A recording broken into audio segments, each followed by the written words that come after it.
In this video, I want to show you some alternatives to using the book module in Lightroom as a starting point to create your portfolio. What I want to do here is show you how to work with a template.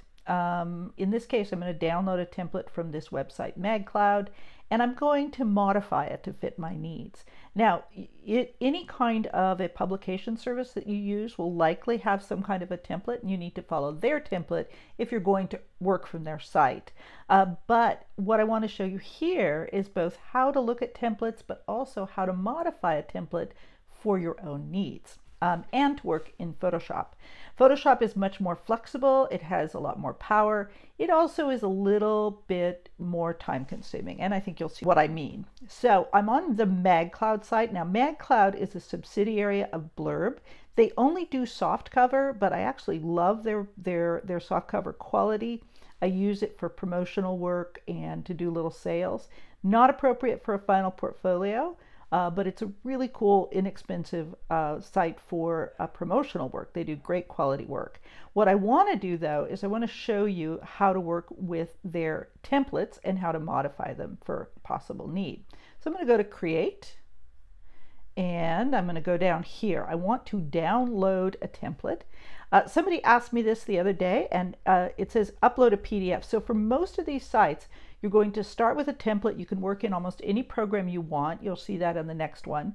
But you will ultimately create a PDF and upload a PDF for your publication. That's pretty much the standard. So I'm going to find a template. And notice that it gives me lots of options. So a template means it's a page setup that I can work with. So I have to choose my format. I'm going to choose Digest. Now you're welcome to explore this site a little bit more. I've already decided what I'm going to do. The reason I'm choosing this Digest, I'm actually going to choose the 8.25 by 5.25, the long one, because the aspect ratio is what I want. It's not the right size, but it's the right aspect ratio, and you'll see what I mean. I'm just going to go ahead, just because I have to fill this out, do perfect binding. And we still have that choice, and I'm going to pick Photoshop. Now, if you're comfortable with InDesign, or if you want to work with one of these other softwares, that's great. I prefer Photoshop because I have so much control. So once I get that set up, I just go to this one. I want the long format because I'm going to play with landscape. Nice long aspect ratio. Don't worry about these numbers here. And I'm going to download it. And this comes up pretty quick. What we get are these instructions. I'm going to ignore the instructions for right now, but if you download it, that's great to go through. That's the step-by-step instructions of how to use the template to submit to MagCloud for your publication. I just want to show you the template and explain it. Now I'm going to click both of these and just click on them. They're Photoshop documents because that's what I chose. And they're going to open up in Photoshop. And I'm just going to show you what these templates look like and how to modify them to fit your needs. And you can do all sorts of things. Okay, so here's the template. Well, what's special about this? So what's special about it is that it has these layers, and I think most of you are familiar with Photoshop. So these layers are already included. You have a white background, which is handy. It's locked, although you can unlock it. And then it has this folder, and it has both bleed and safe zone. Okay, so let me show you what that means. If this is the bleed, and this is the safe zone. Now, the safe zone means that it is safe for type. So if you have type on the page, you want it to be within this white area. You don't want it to go over into the pink area. So this is about text. The bleed, on the other hand, is about what might get cut off if you are bleeding an image. So if you decide you want an image to go off the edge of the page, you're going to take the chance that parts of it are going to get cut off. So this is the amount that might get cut off if you bleed. Now notice that the bleed only goes to the left because this is the left template, right? And so this is the gutter. Notice that when I put the safe zone on, there is a safe zone in the gutter, but we don't have to worry about that safe zone or the bleed into the gutter. Now, that's a little tricky to work out if you're going to do a spread, so I'll show you that as well. Okay, so those are in there. This is the right one, so it's just the opposite. Really helpful to have both of these. Now, what I did with this, I'll show you a couple of options and possibilities, but what I did for what I'm working with is I went to image size because I don't want to do 8.5 or 8.25 by 5.25. I actually want to do something bigger than that. So I just went up to image size and I changed, I actually am going to unresample, and I'll show you why. Oh, sorry, I am going to resample, and I'll show you why I'm going to do that. Because I actually want to leave the resolution at 300. I don't want to bring that down. And I'm just going to go into the height. You can do it either way. Notice that these are linked. And if you're in my Photoshop class, or you've taken it, you'll remember hopefully a little bit about that. You can review the video, which I'll put up. And I'm just going to go 9. And that makes it 9 inches by 13 inches, which is a pretty nice portfolio size. I can keep messing with that. That's just what I happen to pick for this demo. I could go to 19. I could go to 10. I'm going to go to 9 because that gives me something that would fit nicely in an 11 by 14 portfolio. So I'm just going to go with that. Once I change that,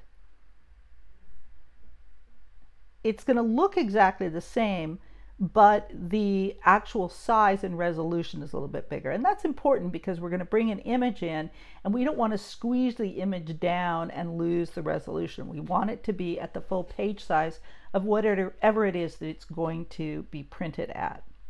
Okay, so let me show you the next part. We'll go ahead and actually, I think I'll just delete this right one because I have other examples of those, so I don't need to go through that process again. Remember, we can do this 0 and just bring it down.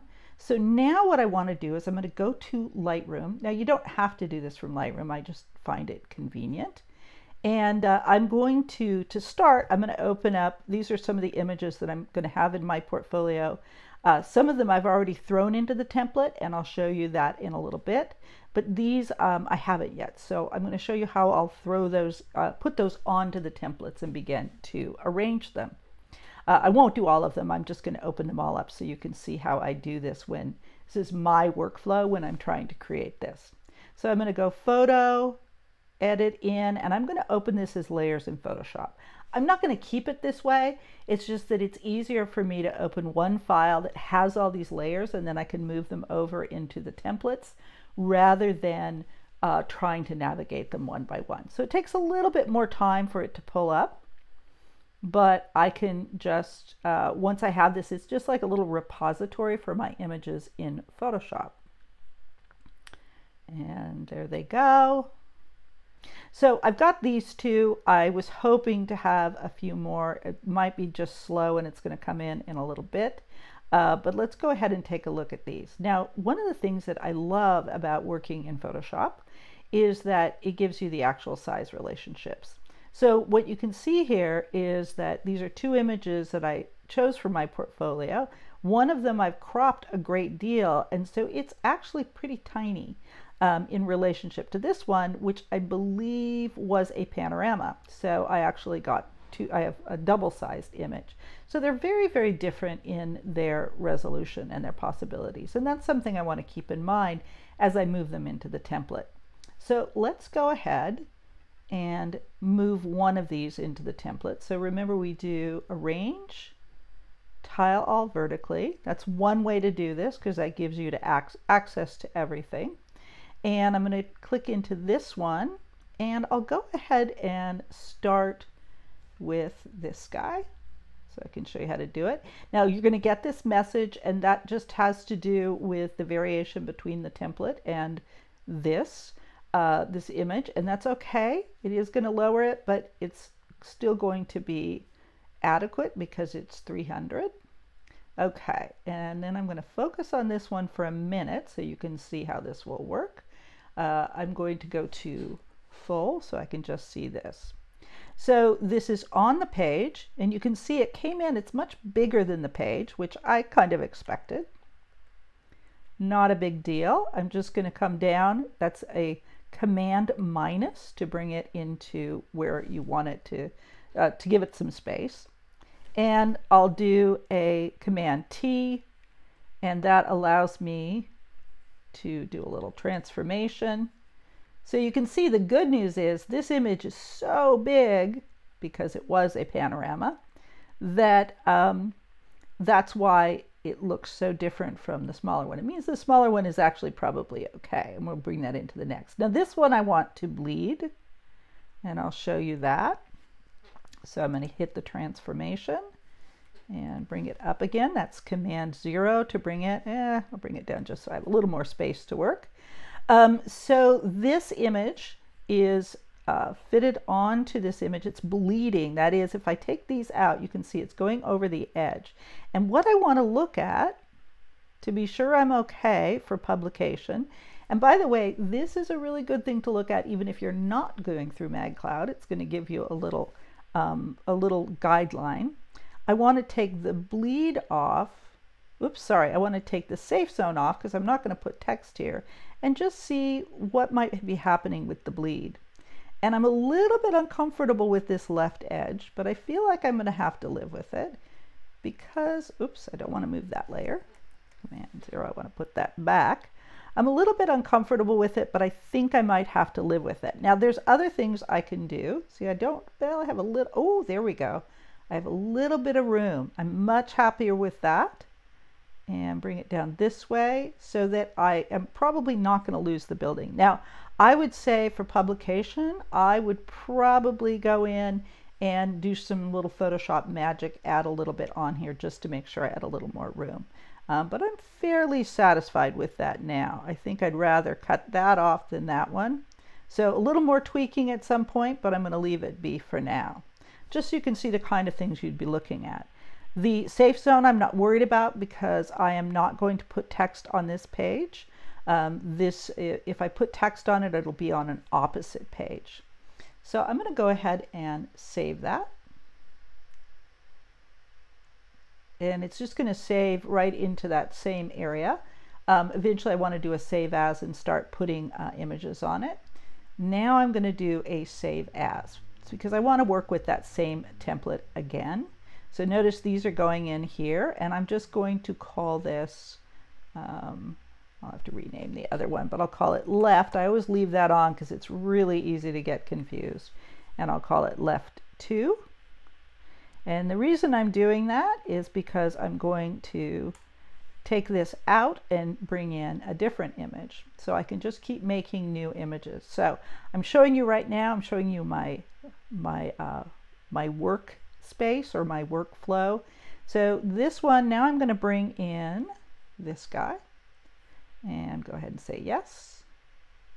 And you can see that fortunately for me, the issue was not so much that this image was too small, but that the other image was so huge. So that's something to pay attention to. It's why I like Photoshop, but it is a lot more to think about.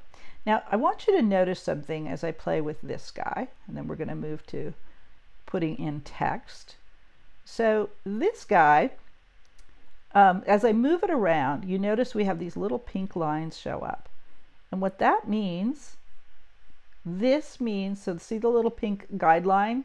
These are really handy. That means that I've hit the bleed line. Don't need to worry about the safe zone because this is the image, but I hit the bleed line. The other thing that's coming up is when I get to the center of the page, either this way or that way. And if I want it right on the center of the page, I look for those two lines. I may or may not want that. Obviously, I can play around with this. I can move it to the left or the right. This one I'm not going to bleed, but I might make it smaller. So you have you're going to have a lot more single labor of having to go into each individual image and make your decisions and do your changes, but you're going to have absolute complete control over what you do with the individual images. You can make them exactly the size you want. You can move them to where you want.